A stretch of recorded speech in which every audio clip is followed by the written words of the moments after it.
This morning, Governor Walz signed a new executive order. It will protect the rights of Minnesota's LGBTQ+ community to seek and receive gender-affirming health care. Advocates say that this is a huge step forward for our state. And the purpose of being here is we've been signing a lot of bills. We've been welcoming our neighbors back into their communities by making sure we're restoring voting rights to folks. We're making sure that our neighbors can drive to their kids' soccer games.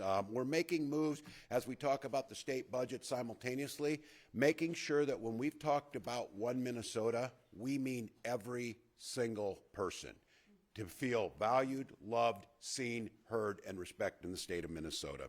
So today, I am directing my state agencies to take action to protect and support the rights of Minnesota's LGBTQIA+ community. We want every Minnesotan to grow up feeling safe, valued, protected, celebrated, and free to exist as their authentic versions of themselves.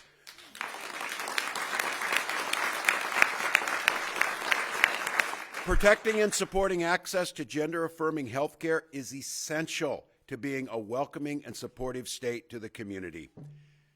We spoke this morning to a group of folks talking about homelessness amongst our neighbors and our relatives, and this idea of showing grace and kindness, showing those human attributes where every single person is valued. And here in Minnesota, what this is going to mean is we're also going to be good neighbors. Minnesota is going to continue to be a refuge for people who seek to provide and to receive gender-affirming health care services. And what that means is by outlawing gender-affirming health care, states across this country are working to prevent people from receiving safe, medically necessary, evidence-based treatments. We know this urgency is real, thus the need of an executive order today. Now, I want to be clear. I can't pretend to understand what goes through people's minds. I cannot imagine the stress that families and individuals go through. But here in Minnesota, we're going to be a place of refuge to make sure that they feel safe and welcome. And I don't know what a group of people in Pierre who decide to make life miserable and more dangerous for people are thinking, but it's not going to happen in Minnesota. So are to our neighbors.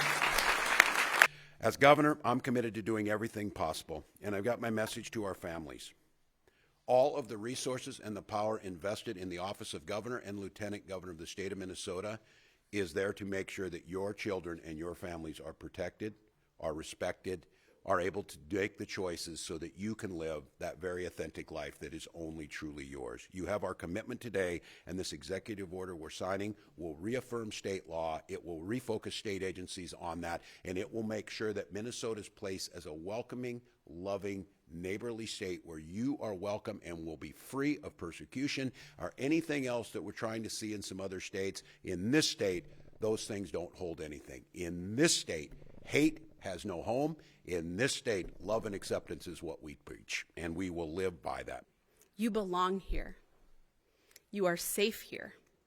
We want you to be the fullest, truest, most beautiful, happiest you, to be here in our community. And we are joined by medical professionals and elected officials and community members who are saying the exact same thing. Because let's be clear, this is life-affirming and life-saving healthcare. When our children tell us who they are, it is our job as grown-ups to listen and to believe them.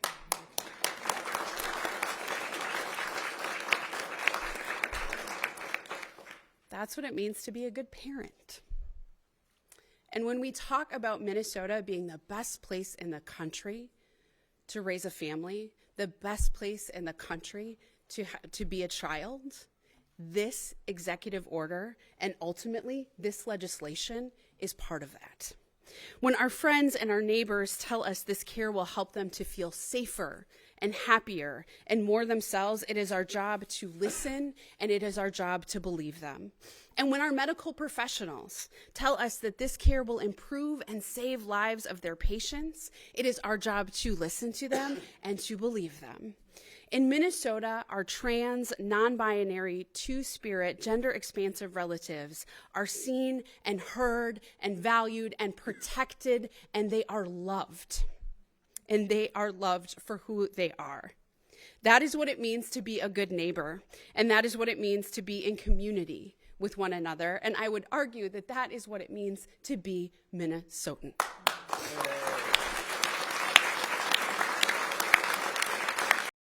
Keep watching CBS News Minnesota for continuing coverage.